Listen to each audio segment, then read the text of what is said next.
যান এখন যান, বলছি না ছুটি এখন হবে না। স্যার আসসালামু আলাইকুম। ওয়ালাইকুম আসসালাম। স্যার ভালো আছেন? হ্যাঁ ভালো আছি। স্যার একটা কথা বলতাম। কি কথা বলেন? স্যার আমার বাড়িতে একটু সমস্যা, ছুটি লাগবে। না না না, আমার এখন অনেক কাজের চাপ, এখন ছুটি মুটির কথা বলিয়েন না। স্যার আমার ছুটি লাগবেই লাগবো। আপনি যান তো, যান এখন যান, বলছি না ছুটি এখন হবে না। স্যার আমার বাড়িতে খুবই সমস্যা, ছুটি লাগবেই লাগবো। আপনি কথা বুঝেন না? আপনার চাকরি করার ইচ্ছা আছে? স্যার আছে স্যার।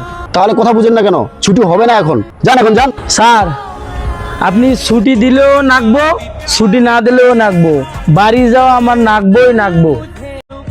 এই দাঁড়া দাঁড়া দাঁড়াও, স্যার বলেন। এই যে আধা ঘন্টা পরে আবার আসবো আপনার কাছে? আবার আসবে। স্যার আমার ছুটি লাগবেই লাগবো, আমি আর আসতে পারবো না, আমি গেলাম। এইভাবে যদি ওয়ার্কার টাইট না দেই বা শাসন না করি তাহলে মাথা চড়ে বসবে। আর এইভাবে শাসন না করলে মিথ্যা কথা বলে ছুটি নেয়। এইভাবে টাইট দিয়েছি, এখন দেখেন সত্য কথাটাই বলছে। এর অরিজিনাল ছুটির দরকার। ঠিক আছে।